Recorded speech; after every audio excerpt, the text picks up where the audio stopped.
আল্লাহ আমার রব, এই রবি আমার সব।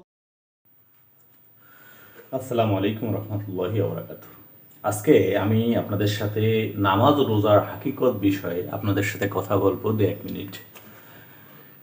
ইসলাম ইবাদত, ইসলামী আন্দোলন সংগঠন, কর্মী সিলেবাস, বাৎসরিক পাঠ্যসূচি শিক্ষিত, বাৎসরিক পাঠ্যসূচি স্কুল শিক্ষিত, রোপণ সিলেবাস, জামাত ইসলামের সকল সিলেবাসে সেটি দেয়া রয়েছে। ইসলামী ছাত্র শিবিরের সিলেবাসগুলোতে দেয়া রয়েছে। সেটি হলো নামাজ রোজার হাকিকত। এটি নামাজ রোজার হাকিকত যেভাবে দেয়া হয়েছে, এটিতে সাজানো হয়েছে ইবাদত, নামাজ, নামাজে কি পড়েন, জামাতের সাথে নামাজ, নামাজের ফল পাওয়া যায় না কেন, রোজা, রোজার মূল উদ্দেশ্য, রোজা ও আত্মসংযম। এখানে যে বিষয়টি বর্ণনা করা হয়েছে কোরআন শরীফে, আমি জিন ও মানব জাতিকে কেবল আমার ইবাদতের জন্য সৃষ্টি করেছি, সূরা জারিয়াতে যে বিষয়টি রয়েছে। নিঃসন্দেহে আমরা আমাদের জীবনের লক্ষ্য উদ্দেশ্য একমাত্র আল্লাহ তাআলার বন্দেগী ছাড়া আমাদের কোনো কিছুই নেই, এটা যেন আমরা সহজেই বুঝতে পারি। ইবাদত শব্দটি প্রকৃত অর্থে যেন আমাদের পক্ষে কতখানি নেওয়া জরুরি, আল্লাহ আমাদেরকে কেন সৃষ্টি করেছেন, কিছুতেই যেন আমাদের কোনো উদ্দেশ্য বিফল হতে না পারে, এজন্য আল্লাহ তাআলা আমাদেরকে তার ইবাদতের জন্যই সৃষ্টি করেছেন। একটি উদাহরণ দিলে সহজেই বোঝা যাবে। চিকিৎসক রোগীকে নিরাময় করতে না পারলে বলা হয় যে চিকিৎসক ব্যর্থ হয়েছেন। কৃষক যদি ভালো ফসল জন্মাতে না পারে, তাহলে কৃষিকাজে তার ব্যর্থতা সুস্পষ্ট রূপে এটা কি প্রমাণিত হয়। তেমনি আপনারা যদি আপনাদের জীবনের উদ্দেশ্য লাভ বা আল্লাহ তাআলার ইবাদত না করেন, তবে বলতে হবে যে আপনাদের জীবন ব্যর্থ হয়েছে। এজন্য আমি আশা করি আপনারা এই ইবাদত শব্দটি প্রকৃত অর্থ ও তাৎপর্য জানার জন্য বিশেষ করে মনোযোগী হবেন, তা আপনাদের হৃদয় মগজে বদ্ধমূল করে নেবেন, কারণ মানব জীবনের সাফল্য ও ব্যর্থতা এর উপর একান্ত নির্ভর করে। এটি হচ্ছে নামাজ রোজা হাকিকতের মূল প্রথম পৃষ্ঠার যে লক্ষ্য উদ্দেশ্য, সেটি এখানে বর্ণনা করা হয়েছে।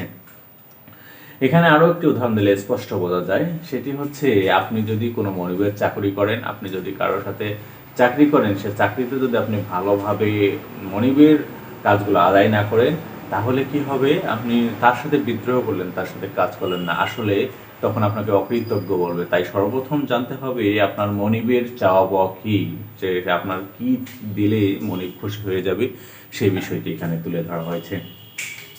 আল্লাহ তাআলা আয়াতে বলেছেন যে এর প্রকৃত অর্থ সেটি হলো আল্লাহ তাআলা জিন ও মানবজাতিকে একমাত্র তার ইবাদতের উদ্দেশ্যে সৃষ্টি করেছেন। তারা কেবল আল্লাহ তাআলার দাসত্ব করবে, অন্য কারো নয়। কেবল আল্লাহর হুকুম পালন করতে হবে, এছাড়া অন্য কারো হুকুম পালন করা যাবে না। কেবল তারই সামনে সম্মান সম্ভ্রম প্রকাশের জন্য মাথা নত করবে, অন্য কারো সামনে নয়।